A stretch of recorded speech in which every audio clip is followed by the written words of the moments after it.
નમસ્કાર, હું મયુર મહેશ્વરી, અધ્યક્ષ કચ્છ જિલ્લા આંતરરાષ્ટ્રીય ભીમસેના. આજે આ વિડીયોના માધ્યમથી જણાવવાનું કે તારીખ 4/3/2026ના રોજ ભુજ તાલુકાના લહેર અને હાજાપરની વચ્ચે જે એક્સિડન્ટ થયેલ, જે એક્સિડન્ટમાં હાજાપર ગામના શંકરભાઈ ખેતાભાઈ મહેશ્વરીનું એક્સિડન્ટ થયેલ અને એક્સિડન્ટમાં મૃત્યુ પામેલ, અને જે વ્યક્તિ એક્સિડન્ટ કરી અલ્ટો ગાડીથી ભાગી ગયેલ જાણવા મળેલ હતું કે અલ્ટો ગાડી છે, પરંતુ કોણ હતું, ક્યાંનું હતું, એ બાબતે કોઈ પણ માહિતી નહોતી. ત્યારે હું એસપી સાહેબને જ્યારે વાત કરેલ આ બાબતે, ત્યારે એસપી સાહેબ, એલસીબીના પીઆઈ શ્રી મકવાણા સાહેબ,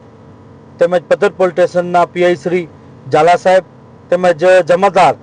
વસાવા સાહેબે ખૂબ જ રાત દિવસ મહેનત કરી અને ગણતરીના કલાકોમાં જ આરોપીની અટક કરેલ છે, જે બદલ હું પશ્ચિમ કચ્છ પોલીસનો ખૂબ ખૂબ દિલથી આભાર માનું છું. સાથે કારણ કે એસપી સાહેબ પ્રજાની વચ્ચે,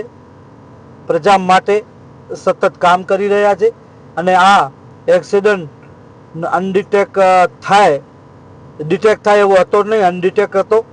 જે બાબતે ખૂબ જ સારી એલસીબીની ટીમે મહેનત કરેલ છે. તો આ બાબતે તમામ પશ્ચિમ કચ્છ પોલીસનો, પોલીસ અધિકારીશ્રીનો, એસપી સાહેબશ્રીનો, તેમજ એલસીબી પીઆઈ શ્રી મકવાણા સાહેબનો ખૂબ ખૂબ દિલથી આભાર માનું છું. સાથે પદ્ધર પોલીસ સ્ટેશનના તમામ પોલીસ કર્મચારીઓનો ખૂબ ખૂબ દિલથી આભાર માનું છું, કારણ કે સતત મહેનત કરેલ છે અને ક્યાંય પણ એવી કોઈ કડી બાકી નથી રાખી, અને કોઈ પણ ચૂક રહી જાય એવું કોઈ કામ કર્યું નથી, અને રાત દિવસ સતત મહેનત કરી અને આરોપીને ડિટેક્ટ કરેલ છે, આરોપીને પકડી પાડેલ છે, અને પોતાની જે પોલીસ પ્રજાનો મિત્ર છે એ સાબિત કરી બતાવ્યું. તે બદલ તમામ પોલીસ પરિવારનો હું ખૂબ ખૂબ દિલથી આભાર માનું છું.